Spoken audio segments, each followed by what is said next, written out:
यह विषय जिसे हमें समझना है बहुत बड़े विस्तार वाला है।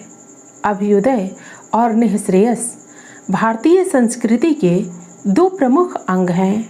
अभ्युदय में प्रपंच के व्यवहारिक सुखों का वैभव का विचार है और निःश्रेयस में परमार्थिक सुख और वैभव का दर्शन होता है। ये दोनों सुख और वैभव साथ साथ प्राप्त हों ऐसी आशा आकांक्षा पुराने समय से भारतीय जीवन पद्धति में की गई है।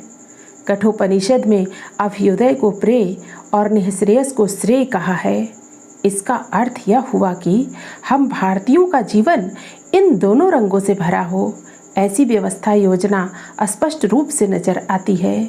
इसी योजना या व्यवस्था के अंतर्गत चारों पुरुषार्थों की रचना को समझना चाहिए।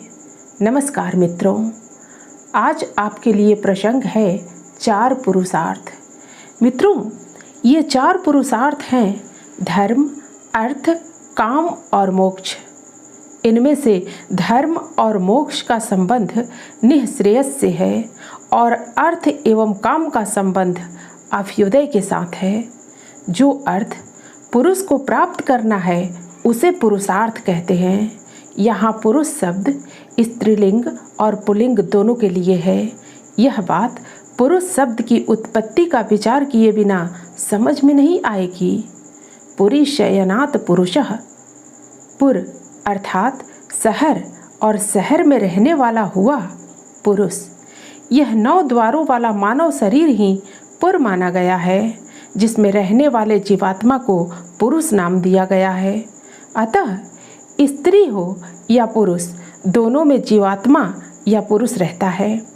ऐसा कोई भेद नहीं है कि पुरुष शरीर में रहने वाले को आत्मा और स्त्री के शरीर में रहने वाले को आत्मी कहेंगे। यदि शब्द और उसके पीछे रहने वाली संकल्पना ठीक से समझ लें तो वे शब्द भारी भरकम नहीं लगते और इसलिए फिर उनका डर भी नहीं लगता। अब अर्थ शब्द को भी समझ लेते हैं। अर्थ शब्द के एक पैसा और दूसरा मतलब, ऐसे दो अर्थ हैं। आपकी बात का क्या अर्थ है, इस प्रश्नवाचक वाक्य में तीसरा अर्थ नजर आता है। आपकी बात के पीछे आपकी क्या भूमिका है, ऐसा ध्वन्यर्थ इस प्रश्न से निकलता है। परंतु यहाँ इस आलेख में अर्थ शब्द का अभिप्राय ऊपर बतलाए अर्थों में से कोई भी नहीं है। यहाँ अर्थ शब्द का मतलब है प्राप्तव्य, जो अर्जित करने जैसा है और जिसे अर्जित करना चाहिए उसे ही यहाँ अर्थ कहा गया है। वही मनुष्य जन्म का वास्तविक ध्येय है। इस प्रकार चार पुरुषार्थ हैं धर्म, अर्थ, काम और मोक्ष। यह शब्द क्रम रचना बड़ी मार्मिक या मर्म स्पर्शी है। इसे देखते ही यह ध्यान में आएगा कि अर्थ और काम धर्म और मोक्ष के बीच घिरे हुए हैं। यह क्रम निश्चित रूप से हमें कुछ सूचित करता है कि अर्थ धर्म की मर्यादा में होना चाहिए और धर्म की मर्यादा में काम मोक्ष के आड़े नहीं आता। ईमानदारी से, लगन से अभ्यास करने वाले संवेदनशील साधक को ही यह मालूम होगा। हम सभी संवेदनशील तो जरूर हैं, लेकिन उसका उपयोग मान, अपमान, यश, अपयश जैसी बातों में ही करते हैं। चार पुरुषार्थों की यह रचना आजकल भरभरा कर गिर गई है। इसमें से अर्थ और काम की गुंडागर्दी इतनी बढ़ गई है कि अर्थ ने धर्म को और काम ने मोक्ष को हमारे जीवन की सीमा से बाहर कर दिया है, जीवन से दर बदर कर दिया है। उनका अगर फिर से हम पुनर्निर्माण कर पाएं तो यह एक बहुत बड़ा काम होगा। आइए अब हम इन चारों संकल्पनाओं के स्वरूप को समझ लें। धर्म, हमें जो अर्थ ज्ञात है उससे धर्म शब्द का मूल अर्थ बहुत अलग है। धर्म शब्द के उच्चारण के साथ ही हिंदू, मुस्लिम, सिख, ईसाई आदि संप्रदायों की याद हमें आती है। भारत में धर्म नामक संकल्पना का जिस समय उदय हुआ उस समय ये संप्रदाय मूलतः अस्तित्व में ही न होने के कारण धर्म शब्द पर हिंदुत्व संप्रदाय को अकारण ही थोप दिया गया है। यह जुड़ा हुआ अर्थ यद्यपि अभ्यागत है, फिर भी परिस्थितियां ऐसी हो गई हैं कि उसे स्वीकार करने के अलावा कोई चारा नहीं है। यदि हम उसे स्वीकार नहीं करते तो हमारी संस्कृति का अस्तित्व खतरे में पड़ जाएगा। किसी वस्तु के अपरिवर्तनीय गुण को उसका धर्म कहते हैं। उदाहरण के तौर पर बर्फ़ को लें। ठंडा होना बर्फ़ का धर्म है। बर्फ़ ठंडक के बिना रह नहीं सकती। अब इस उदाहरण से मनुष्य का धर्म कौन सा है, यह समझना संभव होगा। जिस बात में मनुष्य का धर्म समाया है, वही बात अगर वह छोड़ दे तो उसकी मनुष्यता क्या बाकी बच पाएगी? लकड़ी के डंडे से बांधे हुए रंगीन झंडे धर्म नहीं होते। इन झंडों के बजाय डंडों पर ही आजकल के धर्म निर्भर रहते हैं। टकराहट डंडों का धर्म होने के कारण उन डंडों से एक दूसरे के झंडों को फाड़ना भी उसी क्रम में आता है। रोटी, पैसा, दवाएं और बंदूक जब धर्म प्रसार के साधन बनते हैं, तब ऐसे धर्म मनुष्य के लिए कलंक बन जाते हैं। प्रश्न उठता है कि मनुष्य की मनुष्यता सिद्ध करने वाला धर्म कौन सा है? इसी संदर्भ में ऐतरेय उपनिषद में एक बोध कथा है।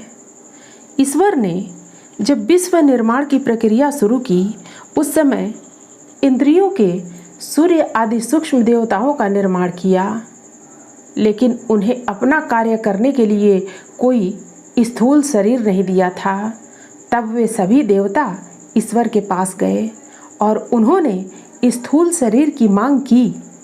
उस समय ईश्वर ने उन्हें एक गाय का शरीर बनाकर दिखाया। उन देवताओं ने उस गाय के शरीर में प्रवेश कर उसकी जांच की।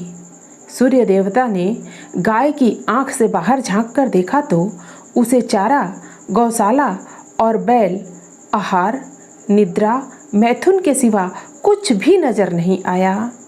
वे देवता तुरंत गाय के शरीर से बाहर निकले और उन्होंने ईश्वर से अपनी नापसंदगी जाहिर कर दी। फिर ईश्वर ने उन्हें घोड़े का शरीर दिखाया। उसकी आंख से भी घास, तबेला और घोड़ी के सिवा कुछ दिखाई नहीं दिया। तब उन्होंने उस शरीर को भी अस्वीकार कर दिया। उसके बाद ईश्वर ने उनके सामने मनुष्य का शरीर प्रस्तुत किया। उस देह में प्रवेश करने के बाद देवताओं को बहुत आनंद हुआ और वे वहीं स्थिर हो गए। ईश्वर ने देवताओं से पूछा कि उन्होंने उस शरीर को क्यों पसंद किया। उस समय देवताओं ने जो उत्तर दिया उसका संबंध धर्म से है। उन्होंने कहा कि जिसने हमें निर्माण किया उसका सच्चा स्वरूप जानने का सामर्थ्य केवल इस शरीर में है।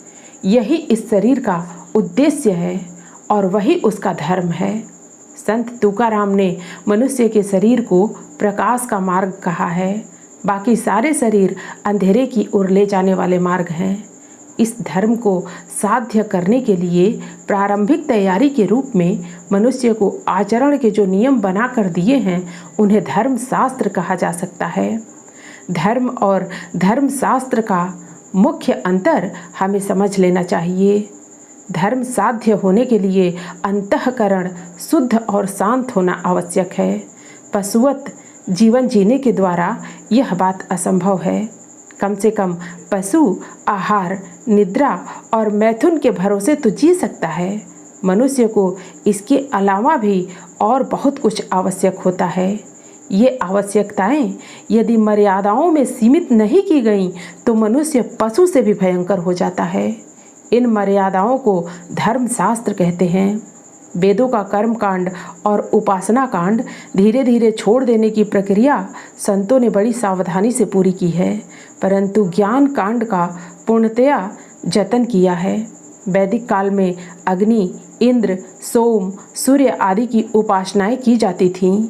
उसके पश्चात विष्णु सहस्र नाम और सगुणोपासना में राम, कृष्ण, दत्तात्रेय, शिव आदि की उपासनाएं की जाने लगीं।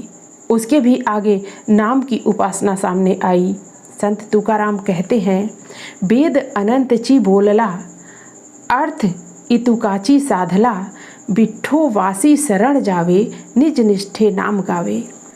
अर्थात वेदों में बहुत कुछ कहा गया है, लेकिन उसका सार यही है कि ईश्वर की शरणागति में जाना चाहिए और ब्रह्मा स्वरूप का नाम स्मरण करना चाहिए।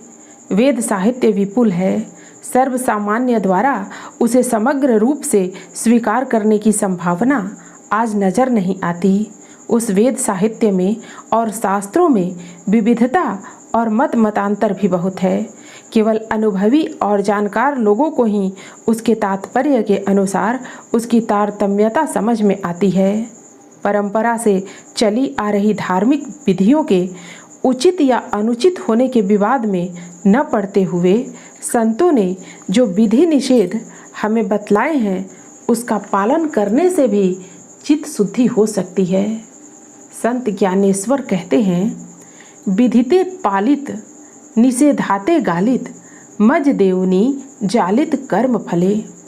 अर्थात जो भी कर्म करने के लिए कहा गया है उसका पालन करो और जो करने से मना किया गया है उससे बच के रहो।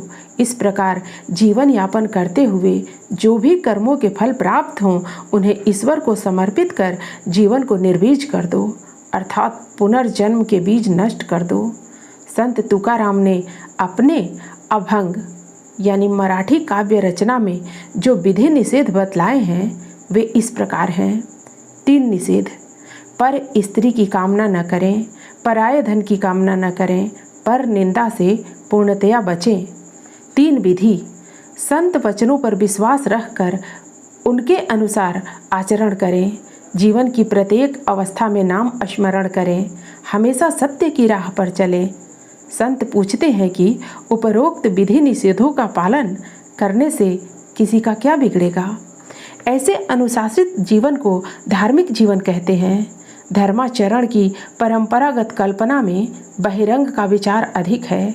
टीका, माला, धोती, अंगरखा, टोपी, अंगोछा आदि का संबंध संस्कृति के साथ अधिक है। विवाह, यज्ञोपवीत आदि संस्कार संस्कृति और धर्म दोनों से संबंधित है। स्नान, संध्या आदि कर्म यदि शास्त्रीय पद्धति से कर पाए तो वह एक अच्छी बात होगी, लेकिन यदि ये कर्म भी किन्हीं कारणों से संभव नहीं हो तो उसके लिए भी कलयुग के योग्य पर्याय संत तुकाराम ने बतलाया है। वे कहते हैं, नामे स्नान संध्या केले क्रिया कर्म, त्याचा भव श्रम निवारेला। अर्थात स्नान, संध्या इत्यादि कर्म और अनेक धार्मिक विधियों की क्रिया केवल नाम स्मरण से पूर्ण हो सकती है। शायद इसके लिए लोगों को कोई दिक्कत नहीं होगी। धर्म शब्द का दूसरा अर्थ कर्तव्य है। भगवान श्री कृष्ण अर्जुन से कहते हैं, स्वधर्म का विचार करने पर भी तुम्हारा इस तरह डामाडोल होना उचित नहीं है। क्षत्रिय के लिए युद्ध से श्रेयस्कर और धर्मयुक्त ऐसा दूसरा कल्याणकारी कुछ भी नहीं है। छात्रवृत्ति के लिए जो कर्तव्य है उसे ही यहाँ धर्म कहा है। इस प्रकार से कितने ही धर्म कर्तव्य के रूप में हम सबके लिए बतलाए गए हैं। उदाहरण के रूप में पितृधर्म को लें। मुझे 2 संतानें हैं, उसके लिए सारी जिम्मेदारियां धर्म कर्तव्य करना आवश्यक है। उन्हें अगर मैं नहीं करता तो मैं अधर्मी कहलाऊंगा। उनके शरीर और मन की योग्य रीति से परवरिश की जा रही है या नहीं, इसे देखना मेरा धर्म है। मुझे मेरे धर्म का पालन करना होगा। पुत्र धर्म, पति धर्म, समाज धर्म, व्यवसाय धर्म, राष्ट्र धर्म, इस तरह अनेक कर्तव्य मेरे लिए निश्चित किए गए हैं। उन्हें पूरा करने से कतरा कर यदि मैं ईश्वर के सम्मुख खड़ा हो जाऊं तो क्या ईश्वर मेरी ओर देखेंगे? पुत्र धर्म एक धर्म ही है। माता पिता की शक्ति और सामर्थ्य के अनुसार देखभाल करना इस धर्म का व्यवहारिक स्वरूप है। भक्त पुंडलीक की कथा बतलाती है कि इस धर्म का पालन करने के फलस्वरूप स्वयं भगवान पांडुरंग प्रकट हुए थे। अपने पुत्र धर्म का पालन करने के बजाय यदि मैं द्वारका, काशी, बद्रीनाथ के फेरे करता रहूं तो उसे सिर्फ चक्कर लगाना ही कहना पड़ेगा, उसे तीर्थ यात्रा का स्वरूप नहीं मिल पाएगा। ये सारे धर्म या कर्तव्य हम पर थोपे हुए नहीं हैं, बल्कि वे हमारे व्यक्तिगत और सामाजिक जीवन में एक सुसूत्रता और सुसंबद्धता का निर्माण कर जीवन को सुखी, संपन्न और संतोषी बनाने के साधन हैं। लेकिन फिर वे बोझ स्वरूप क्यों लगते हैं? इसका सिर्फ एक यही कारण है कि उसके लिए जो मन का दृढ़ निश्चय चाहिए और जो कुछ त्याग करना पड़ेगा, उसकी हमें आदत नहीं रही। नई और पुरानी पीढ़ी में यही बड़ा फर्क है। पुरानी पीढ़ी बहुत अधिक संयमी थी। उनके संयम और दृढ़ निश्चय को कभी कभी हठ का स्वरूप मिल जाता था, जिसका उनसे संबंधित लोगों को कष्ट भी होता था। फिर भी इस कारण से संयम और दृढ़ निश्चय की आवश्यकता कम नहीं होती। तुम युद्ध करो, यह गीता का ध्रुव पद है। मोहवश अर्जुन का निश्चय विचलित हो गया था, इसलिए भगवान ने उसे युद्ध करने का उपदेश किया। यह बात अगर ध्यान में रख पाएं तो धर्म और कर्तव्य दोनों में कितनी एक रूपता है, यह बात सहज ही समझ में आएगी। यही कर्तव्य के प्रति निष्ठा और सच्ची धर्मनिष्ठा जब हमें अपने बस की बात नहीं लगती, तब हम धर्म के बाह्य उपचारों में खोकर धार्मिकता का दंभ भरते हैं और उसकी भ्रामक खुशी मनाते हैं। इसे ही धर्म ग्लानि कहते हैं। देवताओं की रुचि या पसंद हमने पहले से तय कर रखी है, उससे हटकर अलग सोचने की हमारी तैयारी ही नहीं है। गणेश जी को दुर्वा और मोदक प्रिय है, शंकर जी को बेलपत्र और सफ़ेद फूल चाहिए, विष्णु भगवान को तुलसी की माला पसंद है। उनकी पसंद के बारे में हम पूरी उदारता बरतते हैं। जिस जिस देवता को जो भी पसंद हो वे चीज़ें उन्हें अर्पण करने का हम हर संभव प्रयत्न करते हैं। लेकिन ईश्वर की वास्तविक पसंद बहुत ही अलग है। भगवान श्री कृष्ण को कौन सी वस्तु सबसे प्रिय है? जिस बात के लिए ईश्वर अपने निर्गुण स्वरूप को छोड़कर सगुण रूप धारण करते हैं, वही वस्तु उसे सबसे अधिक प्रिय है। परित्राणाय साधूनां विनाशाय च दुष्कृतां धर्म संस्थापनार्थाय संभवामि युगे युगे। यही ईश्वर के प्रिय विषय हैं। लेकिन हमारा विचार कुछ इस तरह का होता है, मुझे ईश्वर प्रिय है, ईश्वर को धर्म प्रिय है, लेकिन मैं धर्म निभा नहीं सकता। तार्किक दृष्टि से अगर देखें तो इसका सीधा अर्थ है कि जो ईश्वर को वास्तव में प्रिय है, उसे मैं ईश्वर को न देते हुए ही स्वयं को भक्त कहना पसंद करता हूँ। ईश्वर निर्गुण से सगुण रूप धारण करता है। वह मेरी और आपकी ओर देख कर नहीं करता, क्योंकि हमारी वैसी योग्यता नहीं है। यह योग्यता क्यों और किस प्रकार नहीं है, इसका वर्णन भगवत की एक कथा में मिलता है। संक्षेप में वह कथा इस प्रकार है। बालकृष्ण और अन्य गोपाल यमुना नदी के तट पर गेंद के साथ खेल रहे थे। जब बालकृष्ण ने गेंद फेंकी तो वह यमुना में जा गिरी। यमुना के जिस दह में गेंद गिरी थी, उसमें कालीय नाम का एक भयानक नाग रहता था। जब जमीन पर गेंद कहीं नहीं मिली तो फिर केवल बालकृष्ण ने यमुना में छलांग लगा दी। कितना ही समय बीत गया, परंतु बालकृष्ण बाहर नहीं आए। गोपाल राह ताकते थक गए। फिर उन्हें लगने लगा कि बालकृष्ण निश्चित ही डूब गया है। वे सारे रोते चिल्लाते कांपते गोकुल वापस गए और वहां उन्होंने सारी हकीकत सब लोगों को सुनाई। सभी लोग अत्यंत दुखी हो गए। गोकुल में कोहराम मच गया।